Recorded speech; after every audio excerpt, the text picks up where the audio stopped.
For today, dalawang issues ang tatakal natin. We'll start with geopolitical analyst and lecturer sa De La Salle University. Pag-uusapan natin yung recent visit, just concluded visit ni President Marcos Jr. sa India. At ang significant development dito, yung forging of strategic partnership between our two countries na may implications for defense, heightened trade, and so on. I-discuss ni Professor Gil lahat ng mga aspeto at ang future ng bilateral relations given yung situation ngayon sa South China Sea. We're also waiting for Deputy Speaker ng House of Representatives, si Janet Garin, former Health Secretary din. Tatanungin natin siya tungkol sa stand ng House doon sa motion for reconsideration filed in the wake of the Supreme Court ruling on the impeachment of Vice President Sara. Si Atty. Boy is the spokesperson of the House Prosecution Panel. Nandito siya, no? Later on, will join us. I-rebat niya point by point yung finding na yung standard Supreme Court declaring yung articles of impeachment as unconstitutional and violative of due process. Maganda marinig niyo point by point rebuttal ng stand ng Supreme Court. Anyway, let's start with Professor Don McLean Gil. Sige. Maraming pong salamat, and it's great to be back, and I just wanted to inform you that I just came back from Jakarta after a very successful Track 2 dialogue on India-Philippine relations po. So ang Track 2 dialogue ay between academic to academic, scholar to scholarship, and ito po yung second Track 2 between India and the Philippines na nangyari. Yung una ay noong 2023 between Stratbase, ADR Institute, tsaka ang National Maritime Foundation ng India. And this was at a time when nagkaroon ng Memorandum of Understanding pagdating sa Coast Guard to Coast Guard cooperation. Today po, actually just a few days back, coinciding with the visit of President Marcos Jr. to New Delhi, ay nagkaroon po kami ng second Track 2 dialogue on the sidelines of the Jakarta Futures Forum in Indonesia, which is organized by the Government of India, the Observer Research Foundation, and the Center for Strategic and International Studies ng Indonesia. Now, yung Track 2 forum na to was between Stratbase, ADR Institute from the Philippines, and Observer Research Foundation from India. And dito po natin pinag-usapan ang mga dynamics ng bilateral relationship na ito and the significance of the elevation of ties to strategic partnership. Now, let me briefly touch on a very important statement na binanggit ng Indian Prime Minister Narendra Modi to President Marcos Jr. sa joint statement nila and sa joint dialogue nila, is that the Philippines and India are partners by destiny. Napakalaking statement po ito and napaka-significant na statement showing to the world, showing to both Filipinos and Indians na ang ating future within the Indo-Pacific ay interrelated. Now, we share a common faith in the Indo-Pacific, and we intend to leverage our natural and practical partnership and elevate it further to address the changing dynamics of the region and to adapt to the changing realities and security issues in the region as well. Now, one of the key aspects of the visit was of course in line with defense cooperation. Now kung matandaan po natin, ang defense cooperation ay naging and continues to be cornerstone ng bilateral partnership between the Philippines and India. And this is very much reflective of the fact that during the visit, nag-coincide po ito ng Navy-to-Navy exercises between the Philippine Navy and the Indian Navy. Now, this is not just symbolism, as stated by General Bronner, as we were on board yung INS Shakti, which is one of the Indian naval ships. But it is more than symbolism, but a reflection of the practical dynamics of like-minded cooperation in the Indo-Pacific. Right? So, pagdating po sa mga defense agreements that have been taking place between the Philippines and India, under President Marcos Jr., nakikita po natin na merong level of institutionalization. Ang ibig po nitong sabihin na ay nagkakaroon ng frameworks in order to sustain the bilateral relationship at hindi lang ad hoc cooperation.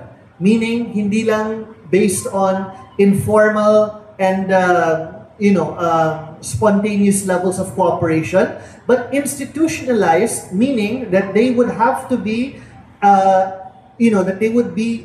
continued, and that they would be, based on the actual, that they would be based on the actual setting of the long term. So, pagdating po ng institutionalization ng cooperation, it is important to note that they are guided by various agreements and various elevations of dialogue. So, noong 2023, nagkaroon po tayo ng MOU on Coast Guard to Coast Guard cooperation between the Philippine Coast Guard and the Indian Coast Guard for the first time. In 2024, nagkaroon po tayo ng first Track 1 maritime dialogue between India and the Philippines, elevating it significantly. And after which, nagkaroon po tayo ng elevation of yung joint defense bilateral mechanism that we have been having, and this was elevated to the Defense Secretary level. So, in this regard, we see that there is in fact growing momentum in seeking to make sure that the partnership remains intact and prepared and geared for the long term, right? So, itong visit po na ito is very important as it has demonstrated the elevation to strategic partnership. Now, ang Philippines po ay may 4 initially na strategic partners. And this is Japan, South Korea, Australia, and Vietnam, right? So, the first 3 are within the alliance network of the United States at tinatawag po nating hub and spoke network. So, it is only practical that the Philippines forge strategic partnerships with the various spokes of the US alliance network. Yung Vietnam naman po ay also interesting case kasi ito po ang first Southeast Asian country and the only Southeast Asian country na merong strategic partnership between na may strategic partnership with the Philippines. So in this regard, we see this as a recognition between Manila and Hanoi regarding the need to cooperate and improve interoperability and confidence building at a time na both of them are facing shared threats caused by an expansionist China. So, in that regard, we see that Vietnam is a natural partner in this regard, as the Philippines and Vietnam have often been at the receiving end of Chinese belligerence. Pero, what binds all 4 of them together is that they are Pacific countries within the Pacific Ocean. India is the only strategic partner of the Philippines so far that is in the Indian Ocean region. And this has 2 important implications. Among the 5 strategic partnerships, it is important to note that India is the most materially powerful among them. It is a nuclear-armed power. It is an Indo-Pacific power. So what does this mean in terms of the decision-making towards the strategic partnership. One is that reflective po ito sa binanggit ni President Marcos Jr. sa Shangri-La Dialogue noong September. And that is, I think it was 2024, where he mentioned that the Philippines is very much an Indo-Pacific nation, which has interests not just within its immediate geography, but also extending to the west of the Indian Ocean and the South Pacific. So in that regard, positioning the Philippines as an Indo-Pacific nation, as an archipelagic state within the Indo-Pacific nation, there is a clarity in the need to work with capable and significant powers within the region. And in that regard, dito po natin nakikita ang alignment between the Philippines and India. And that recognition in Manila of the significant role that India continues to play in the Indo-Pacific as a stabilizing force, the fourth largest economy, and of course a very robust military power. Now, in that regard, from India's perspective, ang elevation to strategic partnership illustrates that India is more than willing to play a larger role as security and development partner beyond the Indian Ocean. And ito po ang pag-realize ng position niya as a rising great power within the Indo-Pacific. And that itself, since 2014, the Act East policy, illustrates how India has been stepping up in terms of engaging with like-minded partners based on shared concerns and interests. So, what is in store for this evolving strategic partnership? In fact, there's so much that is yet to be maximized within this strategic partnership, this newly elevated strategic partnership, but it also represents a clear convergence between India's role in the region and the long-term interests of the Philippines. And dito po natin nakikita ang convergence between ang role ng India as a security partner and its convergence with the Philippines' comprehensive archipelagic defense concept, which talks about the need to reorient our military capabilities towards archipelagic territorial defense with a special focus on maritime security. And this is where India is seen to play a vital role. And one of the key aspects of this defense relationship ay of course yung purchase ng BrahMos. And the BrahMos is in fact, continues to be undefeated in terms of looking for an anti-missile system that is able to intercept it based on what is currently featured today contemporarily. Wala pa pong existing defense system that is able to intercept the BrahMos missile, and that is what it takes pride in. But of course, along with that is the fact that the BrahMos system continues to modernize, continues to develop, to the point that the Indian Navy, for instance, continues to use the BrahMos missiles of 800-kilometer range. But of course, due to export controls, na-export po yung 290 kilometers. But because of this interlinked partnership now between the Philippines and India, there are areas of, there are possibilities where both sides may be able to see how they can develop further based on the technological advancements that India has been pursuing based on its own defense indigenous manufacturing program. So along with that, it is very important to note that itong land-based defense system is very much complementary sa long-term objectives ng CADC, which is to ensure practicality and pragmatism, cost-effectiveness, but at the same time, its significance and impact based on the objectives that the Philippines seeks to achieve against or vis-a-vis its expansionist neighbor. So this is where the investments come in advanced asymmetric technology that is also practical but also effective, and more importantly, battle-tested. So, bihira lang po ang mga weapon systems on the market that are in fact battle-tested. And that, in fact, provides the Philippines with confidence. And as na-mention nga po ni President Marcos Jr., that Philippine forces are very confident in the use of the BrahMos. So this is, in fact, very important. But along with that is the realization that it doesn't stop at the BrahMos. That was just the foot on the door.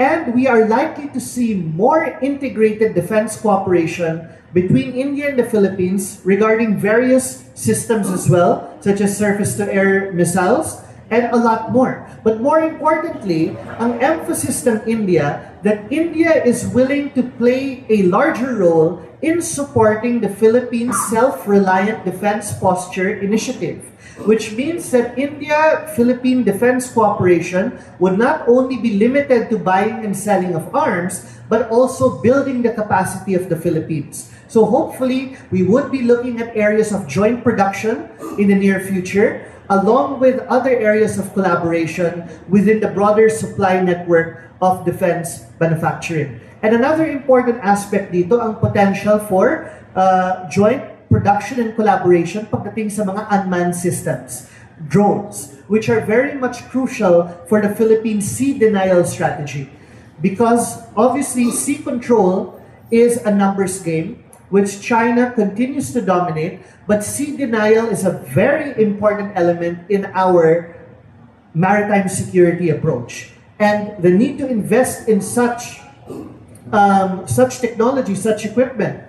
Along with the BrahMos, meron din po tayong Typhoon missiles, land-based. And of course, and the Nemesis, which is very important. So all these complement one another in terms of the overarching objective. So hindi lang po to spending spree na, buying here, buying there. These are all very much objective and they all make a lot of sense in terms of the long-term security objectives of archipelagic defense ng Pilipinas. So along with this, as I mentioned, there is that initiation for joint collaborations. And the Indian military, who have been in fact, maraming visits na po, pagdating ng high-level visits from the Indian side to the Philippines and vice versa.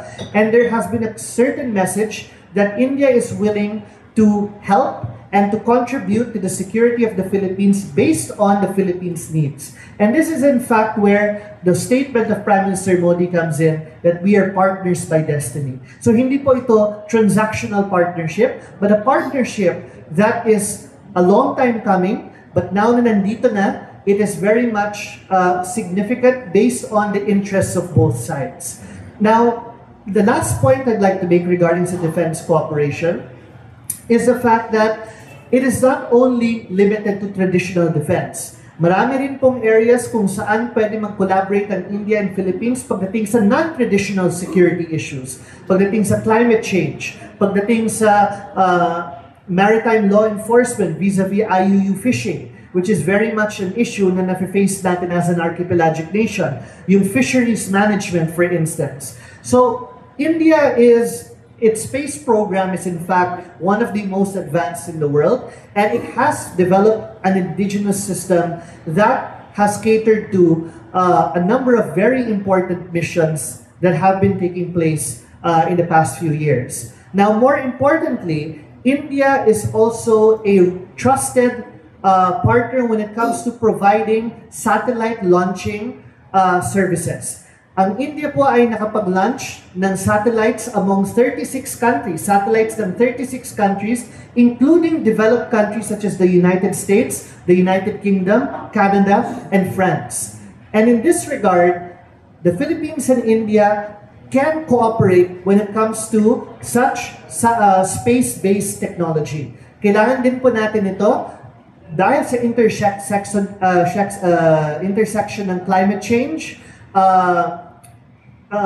various non-traditional maritime security threats, disaster risk early warning systems, and especially maritime domain awareness. So ito po ang area kung saan din po natin may kita ang benefit ng strategic partnership na ito. And a good sign is nagkaroon din po ng MOU, or not an MOU, but a letter of intent between the Philippine Space Agency and yung ISRO, which is yung counterpart doon sa India. So we are seeing good signs regarding that. Professor, in essence, para pong, well, hindi ito kayang banggitin ng sino man na nasa DFA. Ang gumising sa magandang ugnay ng Pilipinas at ng India ay yung kasabihan, an enemy of my enemy is my friend. Well, you know, that is absolutely true. And in fact, however, hindi lang po structural ang motivation behind the Philippines and India, but the China factor is in fact very crucial.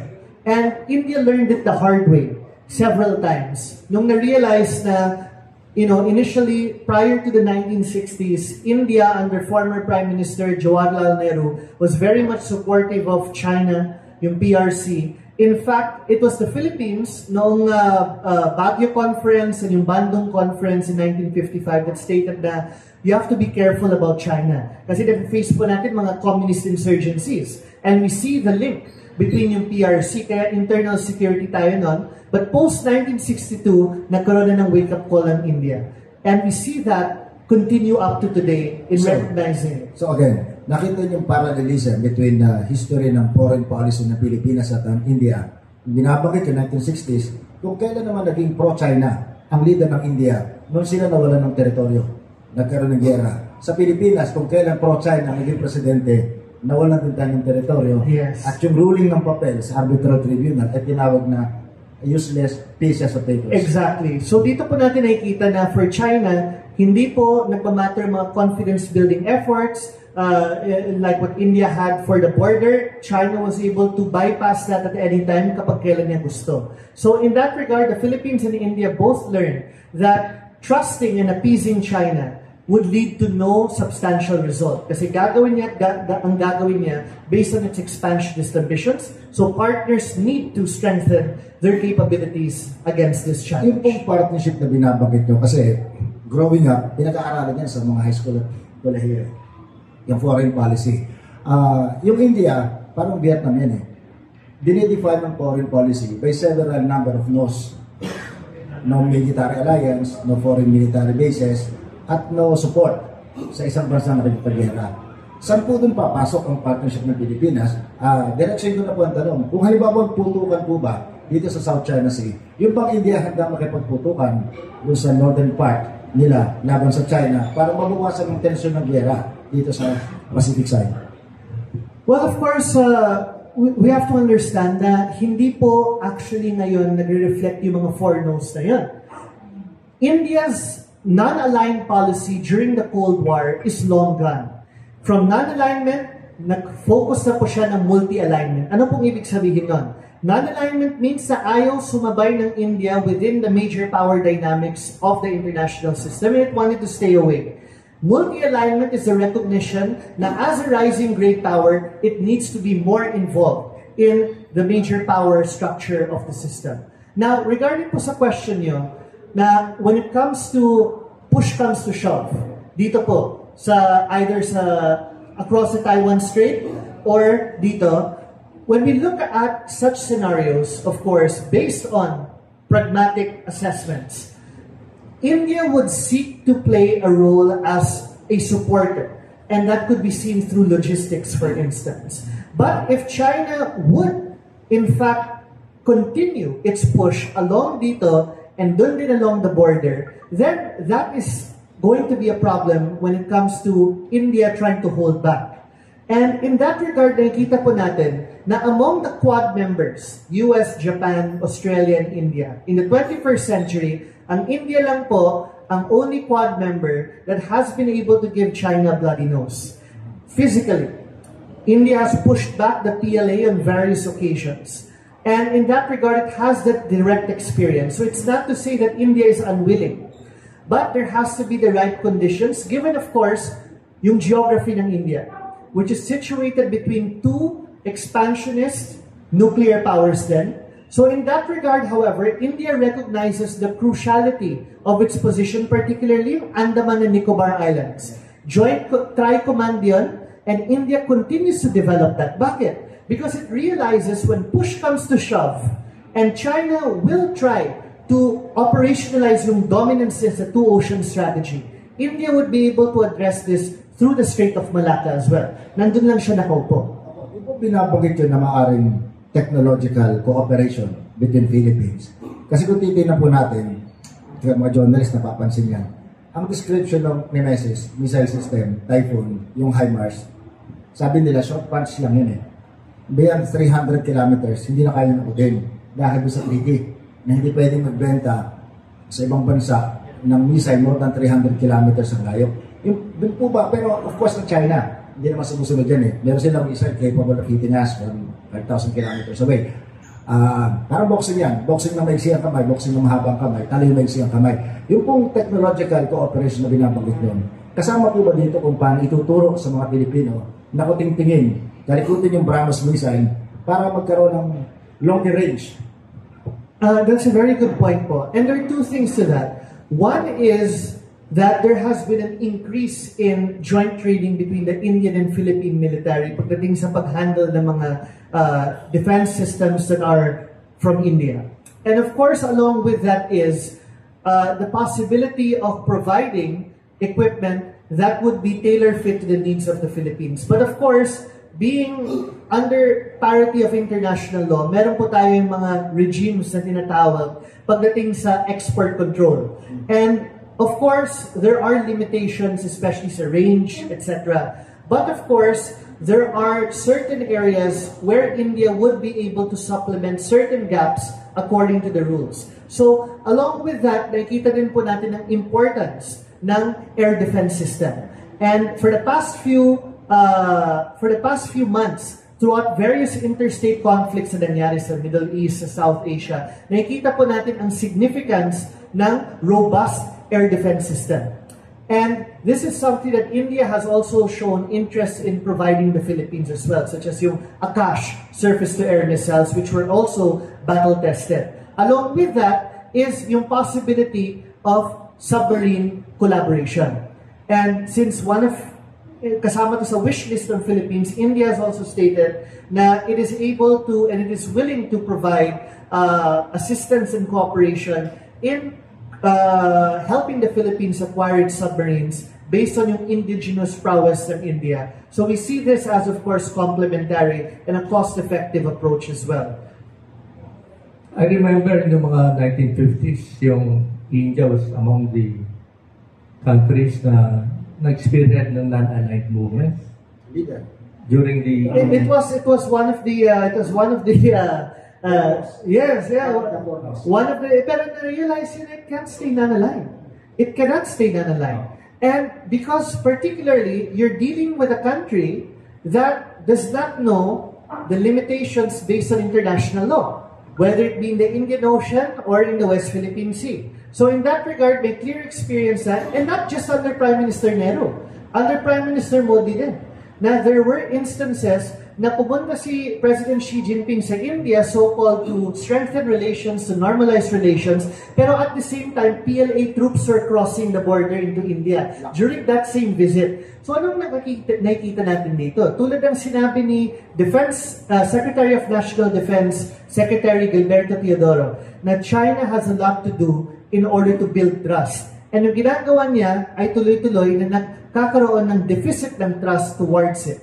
And that continues to bind countries together who recognize that they need to do something about this. So, India has long shed yung non-aligned position niya, and this is why it has been taking a more proactive position in the security, particularly in Southeast Asia. There's several examples, but perhaps we can have this a Q&A. Given yung strategic partnership na forged between our two countries, can we expect India to help us doon sa South China Sea, sa West Philippine Sea?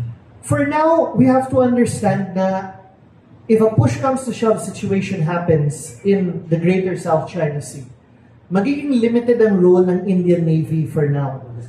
Yes, because based na on the aspect of strategic autonomy, it would have to recalibrate to what extent nga ito masispill over. But that does not mean that India would not provide support and India would not play a role in bolstering the Philippines' capabilities to prepare for such instances.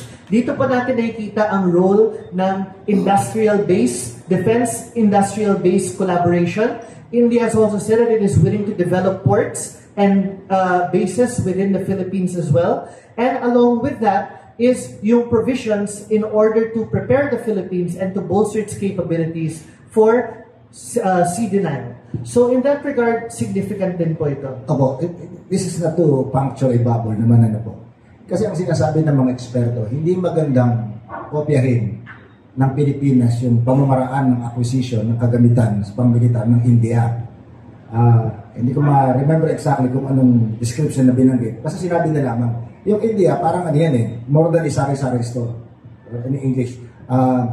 Napakaraming equipment na binili galing US standard, to the point na yung dalawang eroplano ng India hindi pwede mag-usap. Ngayon, kung bibili tayo ng submarine, yung submarine na maaaring bili natin based dun sa kilo class ng Russia. Kamukha ng submarine ng Vietnam at ng China. Hindi ho kaya, delikado ito. Baka maputokan ito ng ating kakampi kasi kapareho yung itsura. Well, that was a common concern na how is India able to integrate all these systems? But it has been able to do so quite effectively. And pagdating sa submarine technology, India's submarine indigenous submarine capabilities niya and yung manufacturing are tailored to the French Scorpene. In that regard, very complementary po to sa interest ng Philippines. Kasi kapag bibili kayo ng mga defense equipment na tulad ng Scorpene submarines and all these things, you have to make sure na you have readily available parts within the supply chain. And in that regard, we see, for instance, Indonesia engaging with the French for the production of Scorpene submarines. And in fact, yung significance nito for the Philippines, if the Philippines were to push forward with that idea. So, quite complementary ang indigenous model ng India with what the Philippines intends to procure for long-term archipelagic defense. Nagkaroon ba ng discussion na how to reduce poverty? Yeah. Given that India has a large Yes. population considered poor. Yeah. Tapos, what can we share in terms of fighting poverty? I think one aspect of the bilateral meeting was also on the socio-economic aspect. How to empower small and medium enterprises, which also form a huge bulk in the economy of both India and the Philippines. So how do we manage that in a time na kung saan pinapromote ang globalization, free trade, and all these things that may, at certain occasions, undermine yung mga small and medium enterprises in countries like the Philippines and India. So in that regard, I think there is an ongoing sharing of best practices when it comes to how to mitigate the effects of globalization and to translate that into a more equitable framework for socio-economic growth. Okay, siguro may questions kay Professor before we go to another topic. Sige.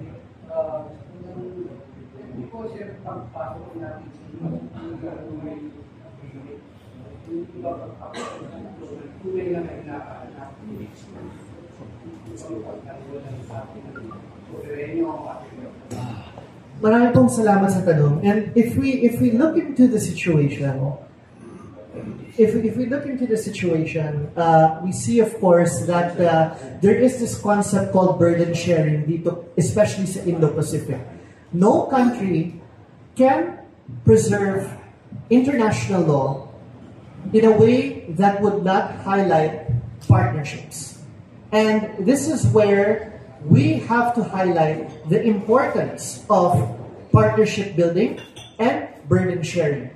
The United States itself, being the most powerful state in the world, still continues to rely on its most important asset, which is yung alliance network niya. And this is practicality more than anything, and demonstrates, of course, how cooperation, particularly in the defense realm, illustrates a convergence of interest. Kasi hindi lang po natin interest na magkaroon ng free, open, and rules-based West Philippine Sea. The Europeans want that as well. The North Americans want that as well. So, this is about exhibiting our agency. This is about exhibiting our agency to be able to reflect our role as a stakeholder of the rules-based order and a fulcrum for cooperation among like-minded states in the long run. So that itself is indicative of our agency rather than dependency. And I think that this is the way to go, especially as yung region natin ay going towards uncertainty.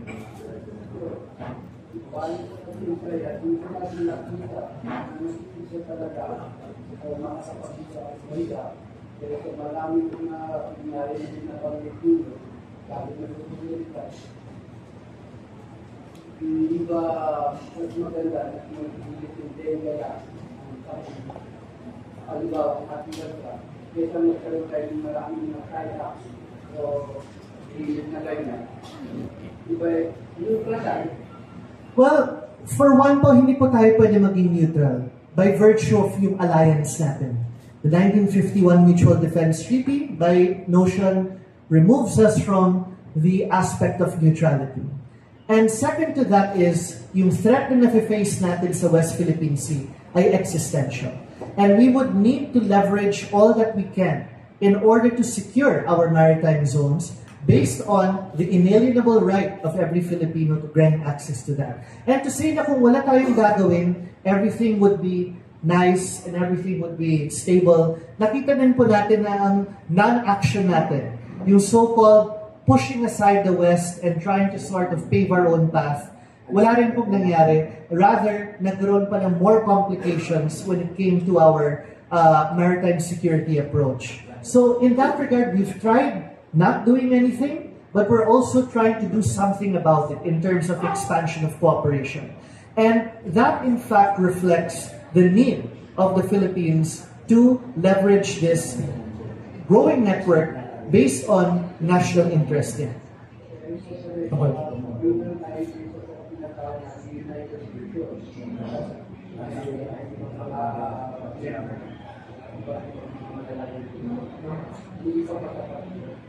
Well, yung United Nations po ay ngayon under deadlock because of the P5.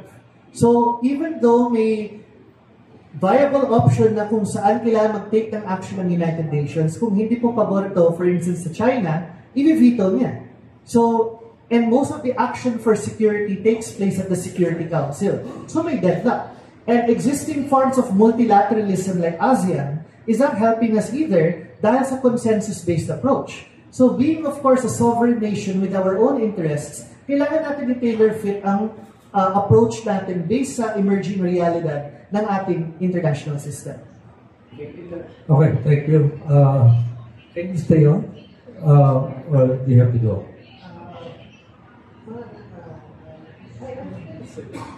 Sige.